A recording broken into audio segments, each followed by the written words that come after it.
guests of the show know that one of my favorite guests is Tim Wu. He's been on the show many times. He was recently on talking about the real road to serfdom running through Silicon Valley. He's the author recently of The Age of Extraction, how tech platforms conquered the economy and threaten our future prosperity. He's also the author of an excellent book, perhaps the best book of all on attention, called, appropriately enough, The Attention Merchants, the epic scramble to get inside our heads.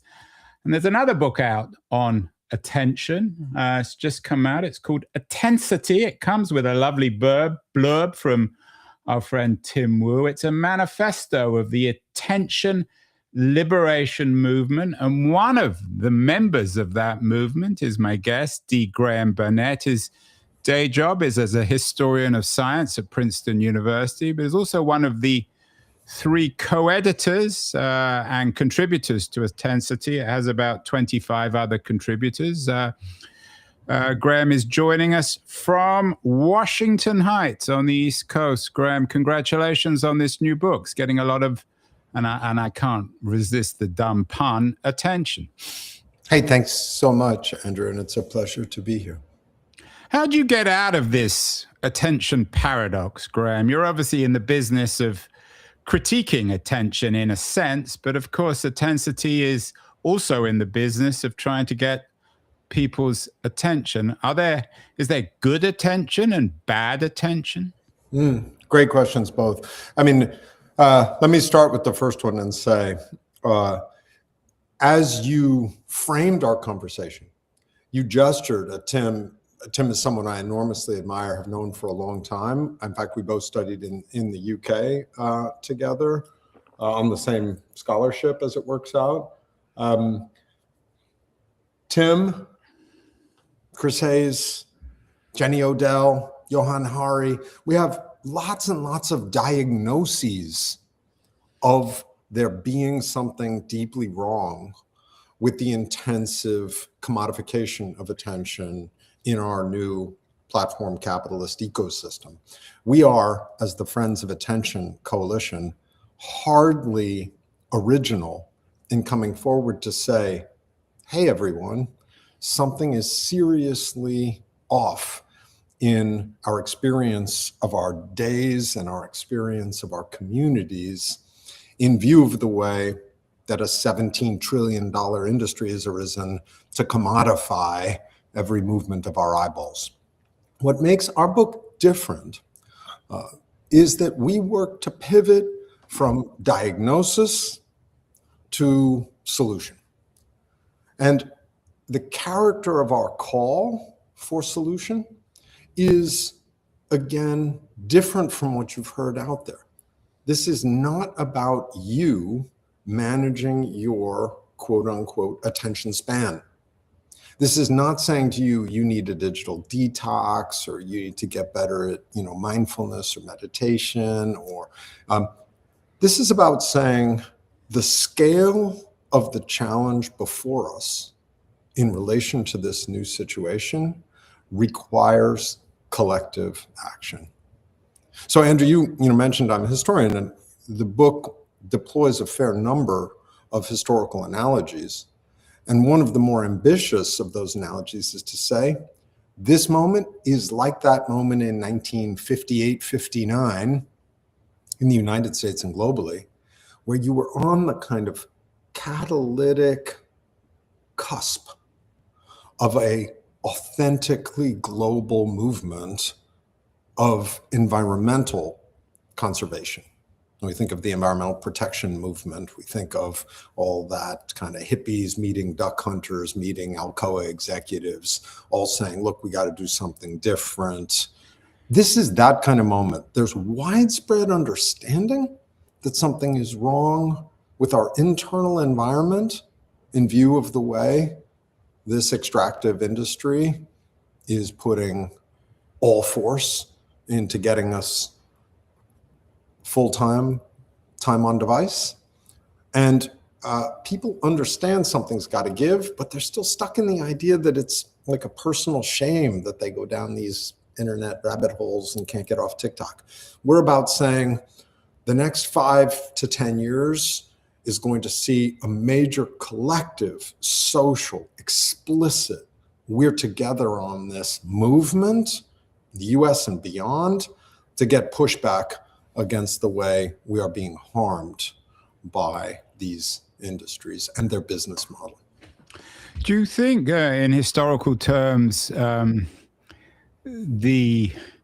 example of the environment is an optimistic one, Graham? Given, I know you in the book, you talk about Silent Spring and some of the texts that sparked the environmental movement, but talking in late January, early February 2026, America has become very reactionary on the environmental front. Don't need me to tell you that. Our audience knows all about it. We've done many shows on it. So why choose the environment? Absolutely. And in the history and philosophy of science, we often talk about the complexity of analogies. You know, there are analogies that trade on there being an X and a Y, and then you draw lines between the elements of the X over to the elements of the Y. There are other kinds of sliding or collapsing analogies where they seem initially to be an X and a Y, but then it turns out they are an XY. They're all tangled up structurally. And I would argue that this is really one of those collapsing analogies, because while you're absolutely right that it's a little difficult to point to the heyday of the environmental movement from our perspective on the cusp of climate catastrophe and say, see, we can do just like they did and fail big. It's equally true that our external environmental crisis of this moment, pending climate catastrophe, is inseparable from what we would call the internal environmental crisis being fomented by these new exploitative business models in our societal scale digital networks and our intimate cognitive prosthetics, our devices. Which is to say, we cannot now, we see clearly, address pending climate and environmental disaster unless we can get our own houses in order and want what we want to want as individuals and in community. So to put it one more way, they've got us. These devices and the business model that has staked everything on time on device engagement and the extraction of commodifiable data from human persons within that system, those systems are palpably, manifestly undermining the mechanisms of deliberative democracy. They are severing us from each other with respect to the possibility of authentic collective political action. They are siloing us and, in effect, remaking ideological positions as kind of brand identity for selling humans to advertisers. So half the people involved in the Friends of Attention, it's so interesting for me to say this as a kind of older guy, are young folks who have come across to this work from active work in the environmental movement, because they've increasingly seen that within this media ecosystem, within the squalor of our late society of the spectacle, only a meaningful movement to refocus our attention on our attention can set the conditions of possibility for the kind of collective action we need on the environment. Does that make sense? No, it makes sense, although I have to admit, I'm not entirely convinced that, it's the old cliche, if you have a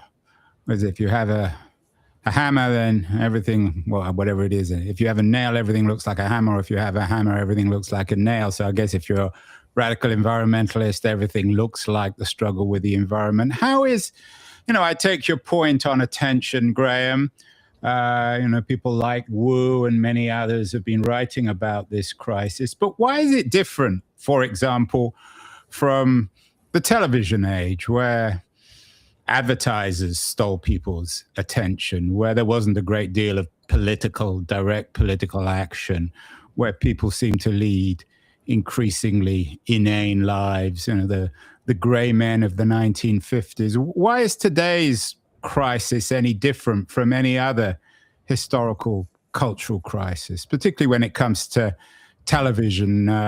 Postman, of course, wrote Amusing Ourselves to Death in 1984. Even at the time, it was an influential book. It's grown in its stature since then. But he was writing about television, not the internet, not digital attention. Yeah, it's a great question. I want to pick back up on your hammer and nail thing real quick, though, before I turn to that essential question. So Andrew's reminded us that if you've got a hammer, every problem starts to look like a nail. Although you also flipped it around and you're like, if you're a nail, everything starts to look like a hammer. I actually think if you're a nail, you spend a lot of time feeling pretty anxious about things that look like hammers. So everything appears to look like a hammer.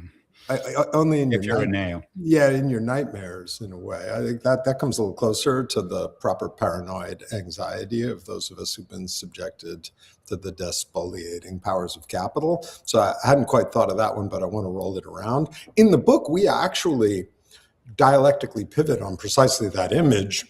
And we say that while it's true, if you're carrying a hammer, every problem starts to look like a nail. It's also the case that when you have a lot of nails that gotta get pounded, just about anything can start to feel like it could serve as a hammer. And you get interested in pulling anybody into the work who's carrying something that might be used to hammer down those nails. And I want to sing that moment in the book for a second, because it goes to the heart of the kind of movement energy around attention that we call attention activism. It's very important for your listeners to understand that this book does not package some kind of specific trick or solution. We don't say, if you do this kind of thing where you feel the air on your upper lip, you're going to be saved from your problems. On the contrary, what we say is, all y'all out there, everybody's already doing stuff with their attention in the most capacious sense of attention that brings them closer to the world and the things they love and the people they care about.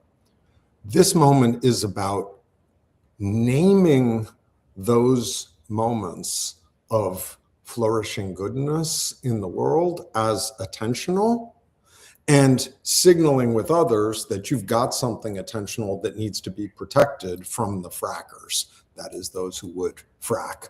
Right, and you brought up the F word, Graham, fracking, and most people associate that, of course, with oil, but it seems to be a central part of your argument in Intensity. What does human fracking mean? Yeah, so it's our kind of rebrand of the otherwise soft and fuzzy notion of the attention economy. Petroleum fracking is a novel technique for the extraction of hydrocarbon resources.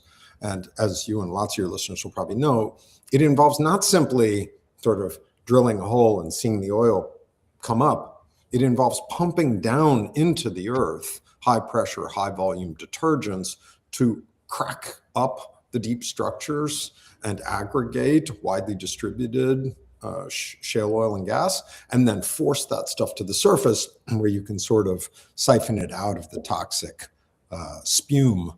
And for us, human fracking is perfectly analogous, which is to say, the advertising economy that is the substrate of this multi-trillion-dollar contemporary extractive industry, it makes its money by, in a sense, pumping into our faces high pressure, high volume detergent in the form of like relatively low quality, relentless media feeds, which do indeed break up the structures of our deep attention, drive to the surface the monetizable attention, which is then continuously, as we all know, auctioned off to the highest bidder in the attention markets, about which Tim writes so powerfully in the attention merchants. So there are even perfectly parallel harms, tectonic instability, groundwater toxicity, and all that stuff. So we like the image of human fracking because it emphasizes the violent and extractive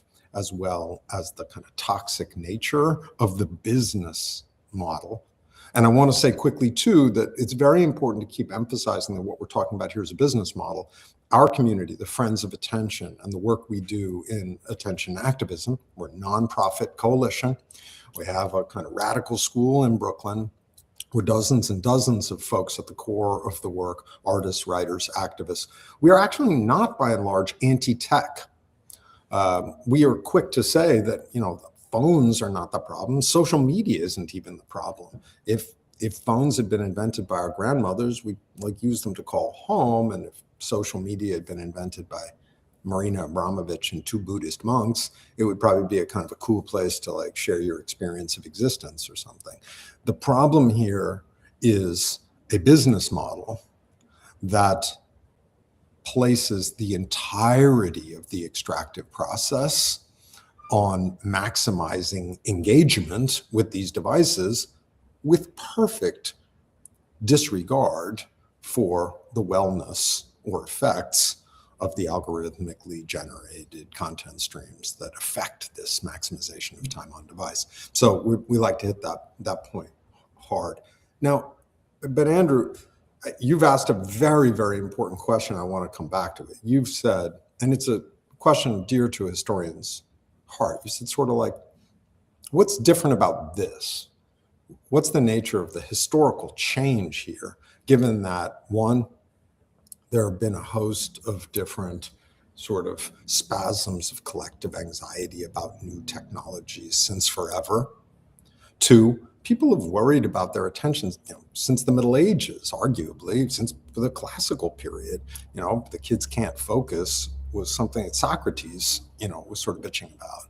So you've said, Graham, tell me that this is really different, because you're making an argument that this is historical disjuncture, and I'm not sure I, Andrew Keen, am buying it. And let me see if I can kind of cash that out. Do you want another crack at the question to make it just as sharp as you want before I... Are you suggesting it wasn't sharp enough, Graham? Well, the question was on television. No, it wasn't actually on television, but the question was about television. Why is this different from what Postman wrote about in Amusing Ourselves to Death? And he dedicated his career to many others, that or the Frankfurt School, that all this stuff is just dumbing us down. This general idiocy, which you focus on, and Tim Wu and many others.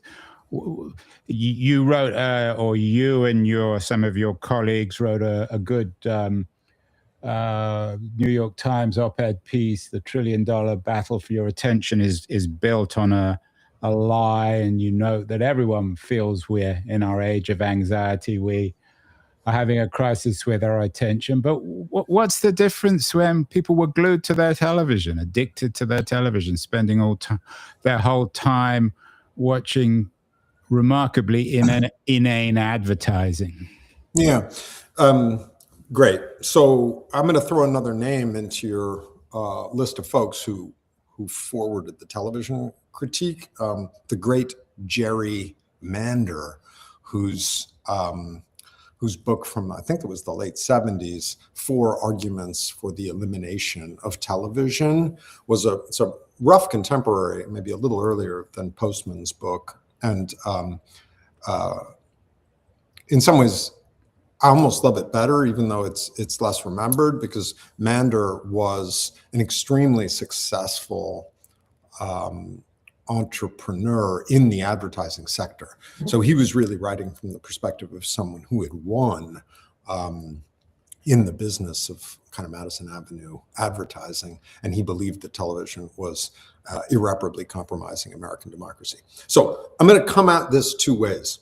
And the first may surprise you and make me sound like even more of a curmudgeon than I really am.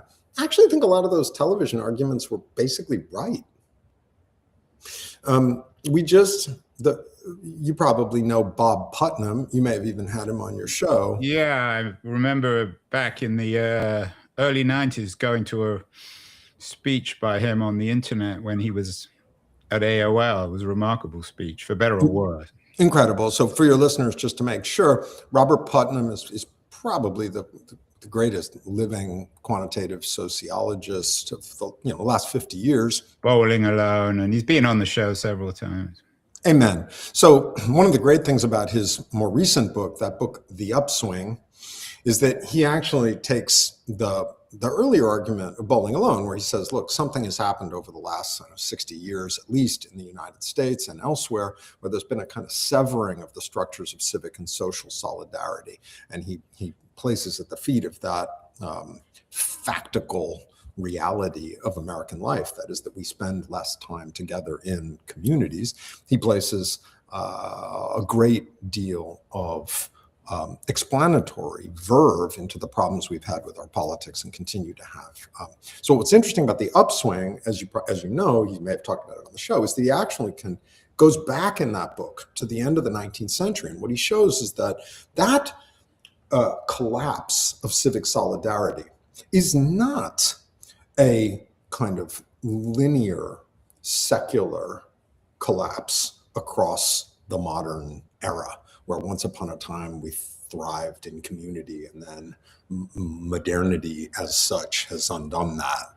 And we become more individualistic. It's rather that back in the 1880s, there was a kind of nadir of civic solidarity in the United States. And then from about 1900 to about 1956, there was a remarkable upswing in all the quantifiable indices of people's experience of collective commitment.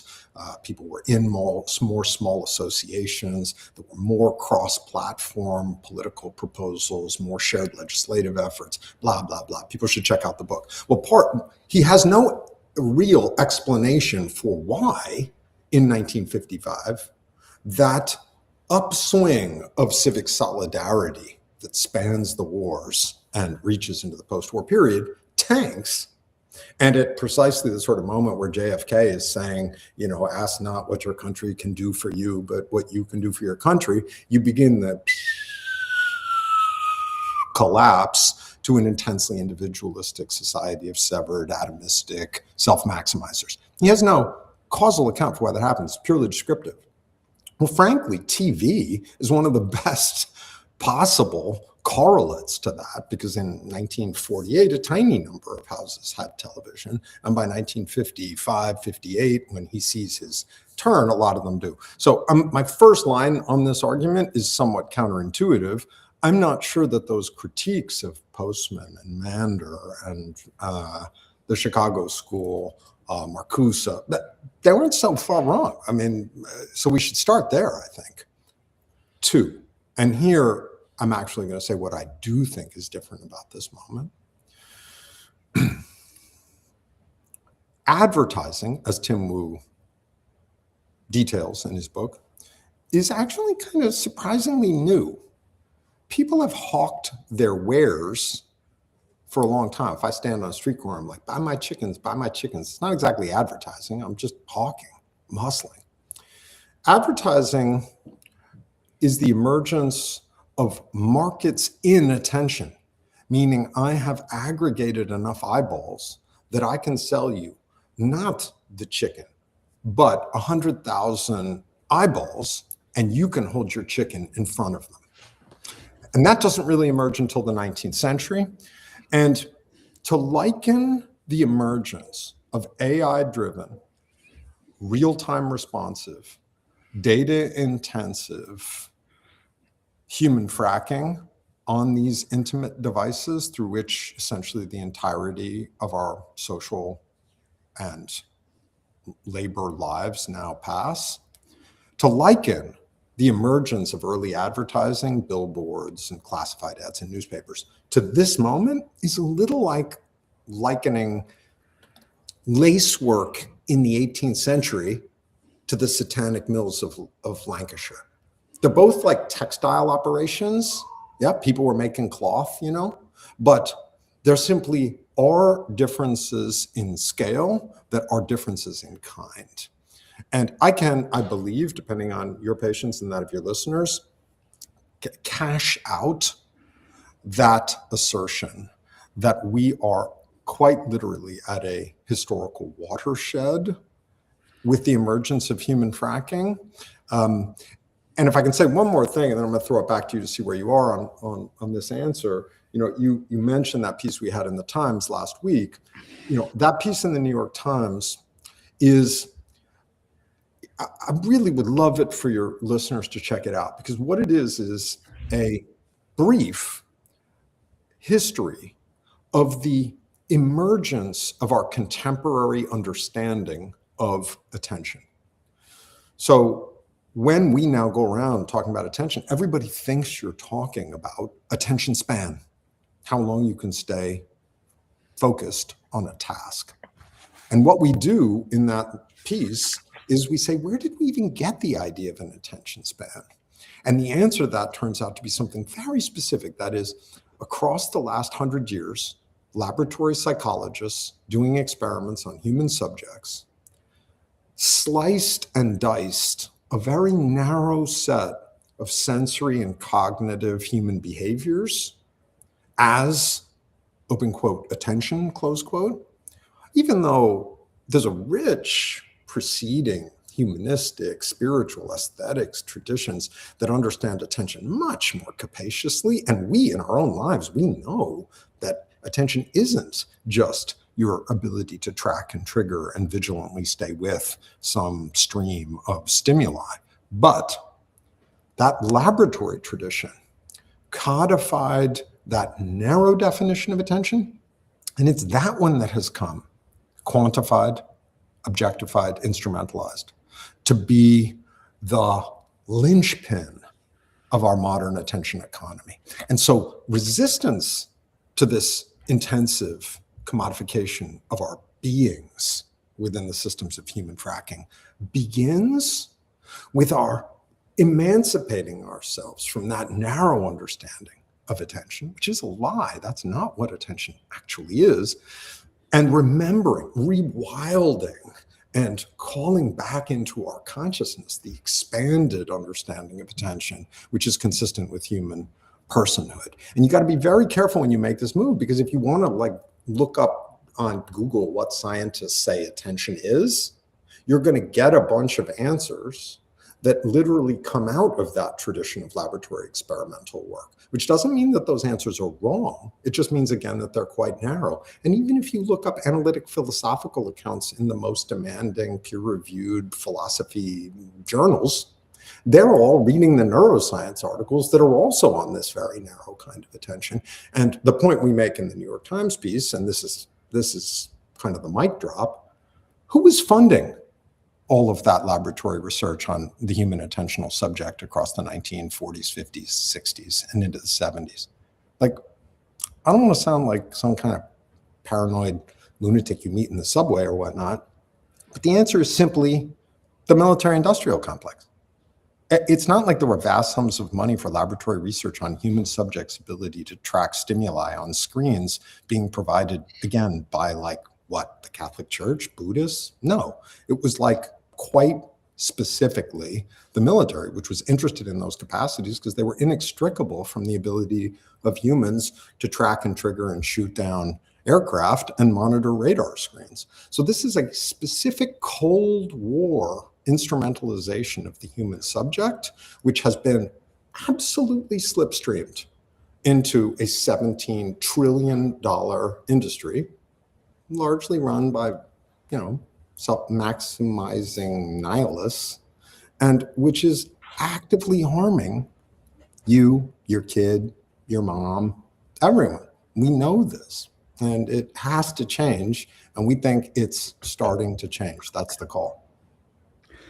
Are you playing, though, the same game, Graham? You friends of attention, as what you call these self-maximizing nihilists. I'm not sure what that means.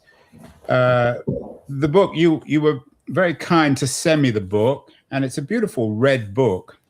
But when you open it, or at least when I opened it, half the time it's like looking at the internet. It doesn't have any lights in it, but it could do. It's full of all this red text. All the chapters are incredibly short, full of big headlines in red. Are you playing the same game in intensity of trying to somehow seize people's attention? And what are you trying to do in this book? I mean, it's not exactly War and Peace. Not that I'm suggesting you should write War and Peace, but even compared to, Tim Wu's book on the attention merchants, that's full of text. There's not a lot of red in Tim's work.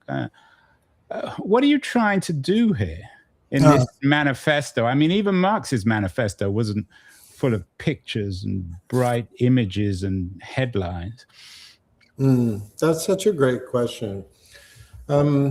I'm loving doing this show with you, and I hope we can be friends forever, Andrew. And I have a whole bunch of questions for you about where you acquired your capacity to stay with text, when, and in what setting. But I won't throw those back at you. Well, I'm going to throw that at you. So you're all too welcome to do that one first before I get back at you on it. All right. Well, let me go right to your questions. I want to quickly tag self-maximizing rationalist nihilists, just because you were like, I don't know who they are.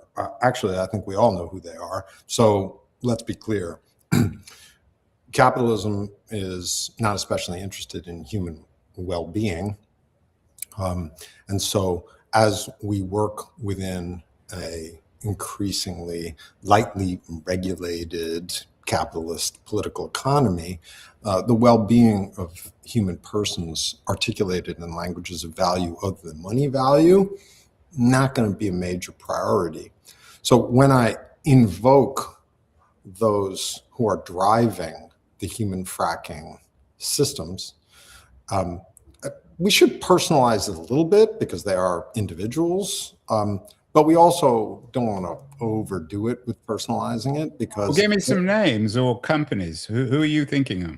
Well, the 6 largest companies in the world at this point by market capitalization on the New York Stock Exchange are NVIDIA, Meta, Alphabet, Amazon. They're all literally companies that are either building the infrastructure for the human fracking ecosystem, the software, the hardware, or they are literally specializing in the exchanges of information that constitute that business model. So it's, and AI now, which is of course a huge chunk of the puff in that $17 trillion number, is it's the killer app for exactly this, because these systems can defeat humans at any game you want to play. And if you assign them the task of keeping humans on devices for as long as possible, they will win at that, and they are winning at that. So to be clear, these are many of them just people going to work, trying to get enough money to pay for their kids' orthodonty, and they are doing their job, maximizing return on investment for their businesses. That activity of maximizing return on investment for businesses without a metaphysical, theological, or adequately democratic civic armature conduces to the most grotesque, brutalizing, and dehumanizing abuses. I mean, they just end up with chattel slavery. How you liquidate humanity if there are no liability issues. So we just want to keep calling that out. I mean, we would have another conversation. Wait, Graham. So where was that? I missed the chattel slavery. Are these guys, the Googles and the Alphabets and the Facebooks of the world, are you suggesting they're in the chattel slavery business? No, let me slow down and do that more clearly.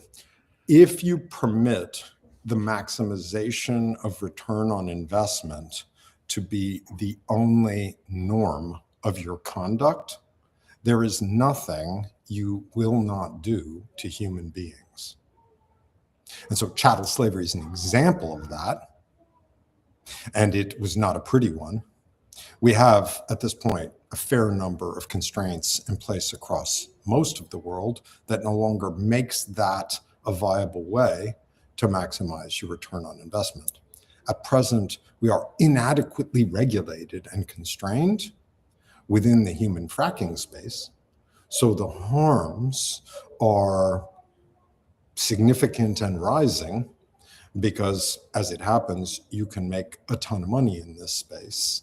And until such time as we are able to constrain these actors, they will still pursue maximization of return on investment with broad gauge indifference So, to so human your well-being. point, coming back to this chattel slavery thing, is that unless the big 6 or 7 tech companies are regulated in one way or the other, it will inevitably lead to a chattel slavery like outcome. Is that your point? That's a little more polemical than I care for. What I can assure you is that people will be brutalized, and you can be brutalized a lot of different ways.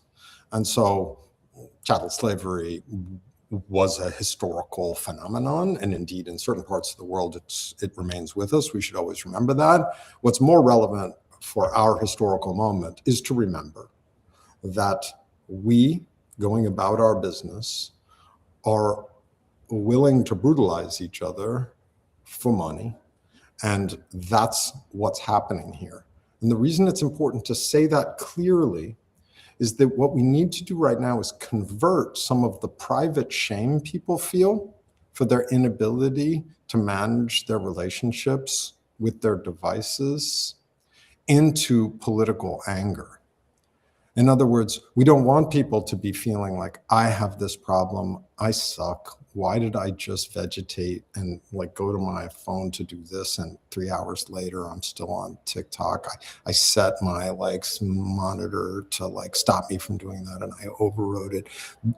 That severed private shame of failures of willpower, that needs to be put aside and displaced by this is being done to us at scale. On the other side of that screen is trillions of dollars of military grade technology and the most heavily capitalized industries in the history of humanity. So this is not a you thing.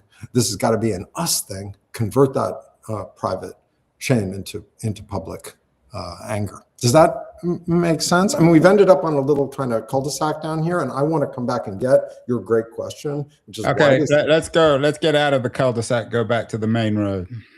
The main road was, you've said to me, to us, hey, you're talking about an interest in other forms of attention, immersive, durational, let's say. And yet what I see in this book, says Andrew, is something that looks like it's kind of got some of the pop and catch visual vibrancy and some of the exclamation points in all caps that looks like it participates in the very world that I hear you, Graham, decrying.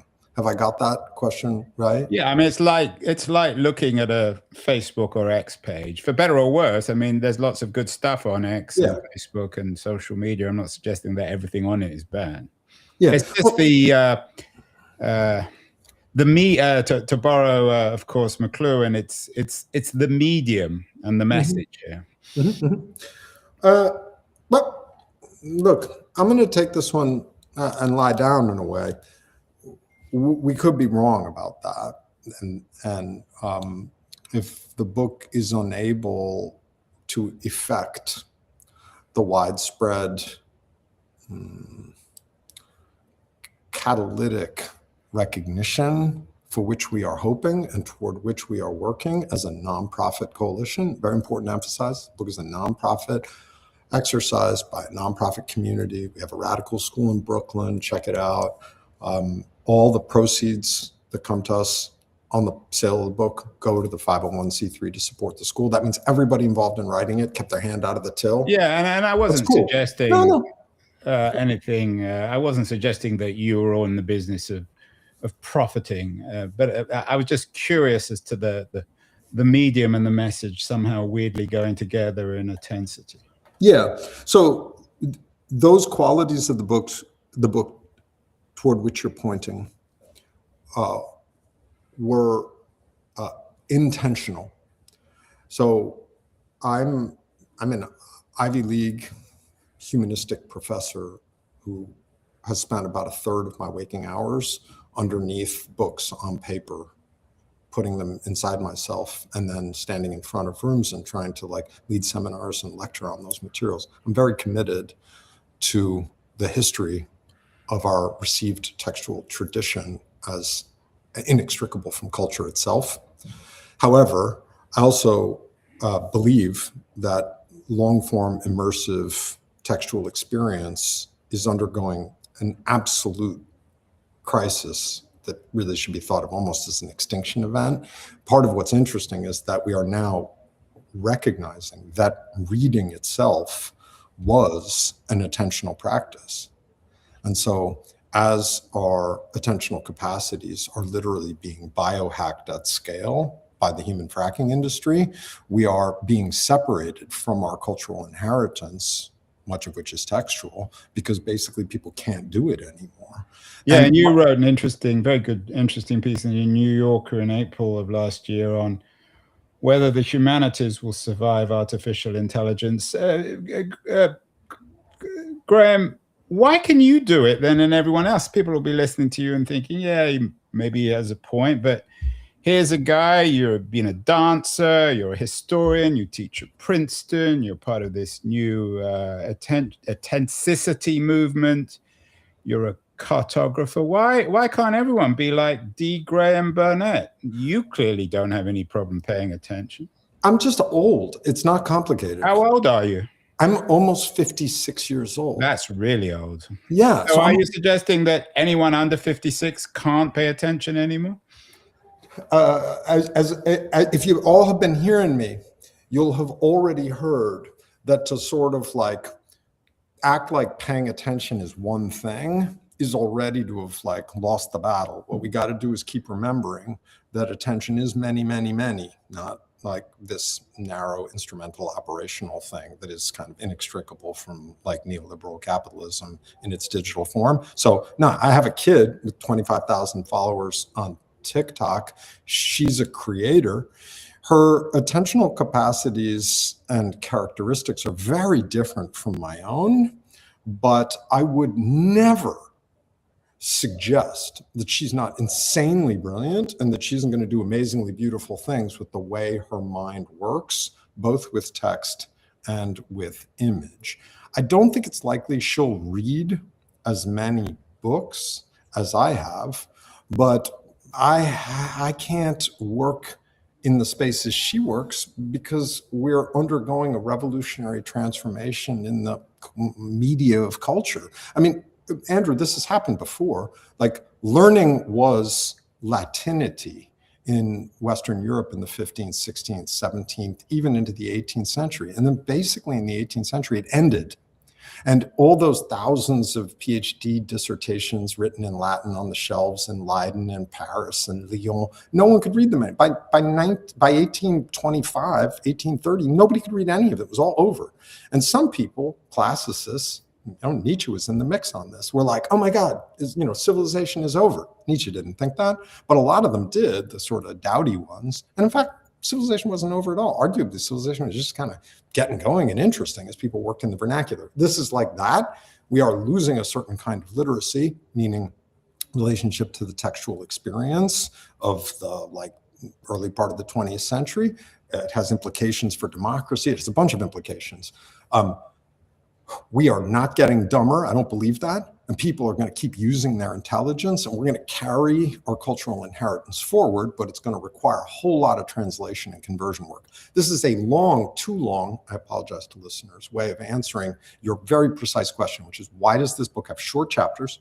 Why does it repeat its manifesto? Why is it written like a hypertext in a way? There is a manifesto. Each of the short chapters in the book is a gloss on a single sentence in the manifesto. In that sense, it is a book that can be read through.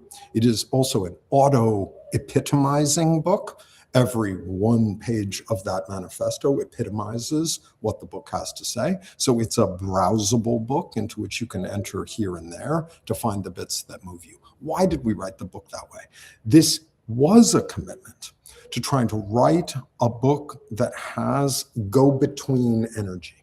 Imagine that idea of a kind of hybrid translator kind of power. It's definitely a book, and it's a physical book that has pages and words. It knows that to get what a book has to offer, you have to be trained in the habitus of reading and have an immersive textual experience. It also, though, is a book that is written with an eye on the way reading is changing now, in the hopes of hanging on to and engaging and indeed bringing aboard folks whose relationship to reading is not that of my father, bless him, 81 years old, who's a French professor, who in his retirement these days has settled back into reading Manuel Lescaut and like a couple of like the great Hugo works that he hasn't been in a few decades. Beautiful.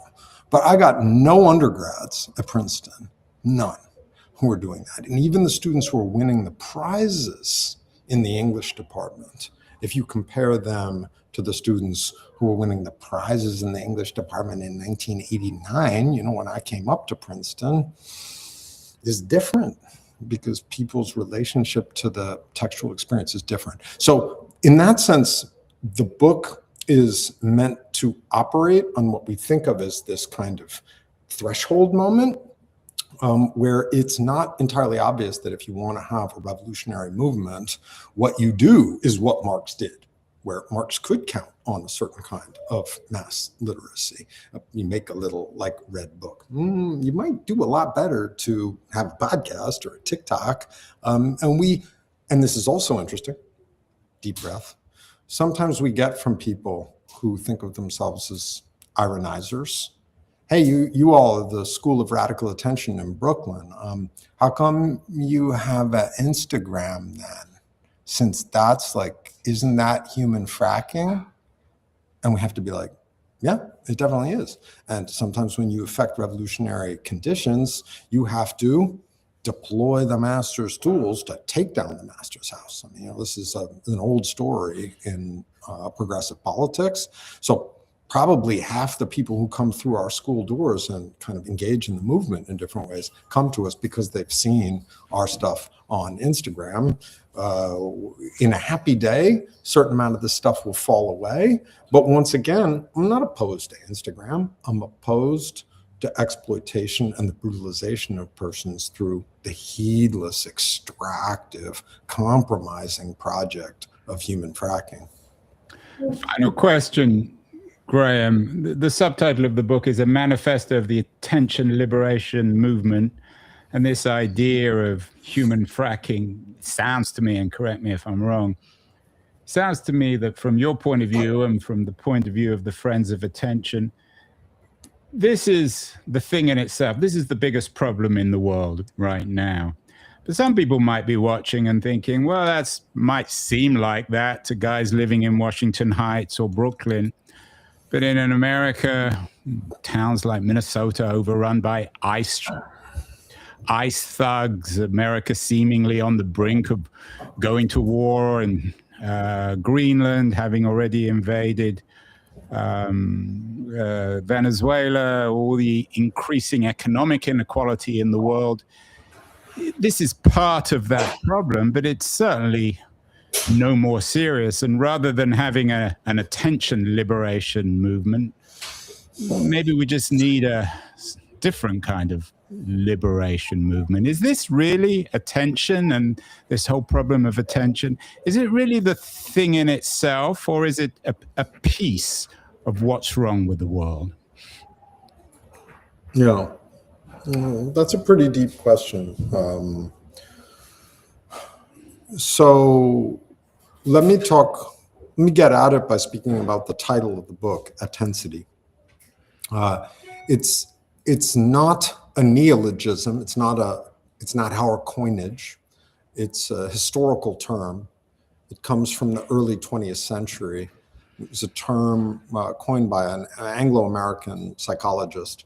Name was Tickner. He also coined the term empathy, interestingly, in English. He coined the term because he was interested in getting at the specific character of attention, separate from the measurable strength of stimuli. So for instance, you can measure sound in decibels, but measuring sound in decibels doesn't tell us anything about what sounds you heard in a room, because you might be listening for this sound, which is faint, as against that sound, which was loud. And so he was trying to come up with a way of talking about that way that the world is shaped by the attention of attentional subjects, as opposed to by the alienated objective characteristics of the measurable world. We've gone back and gotten that word, and we're sort of putting it on the banner over our movement. And at its most ambitious, it is our hope that the term attensity can be the flag over an authentic transformation of our politics. So this is my answer to what has all this got to do with Minnesota? Because I and my co-authors and co-editors, everybody in the attention activist movement, we do believe that this work is inextricable from Minnesota. And let me see if in the minute and a half you'll give me here as we wind out, I can land that. It's ambitious, but I'm going to try.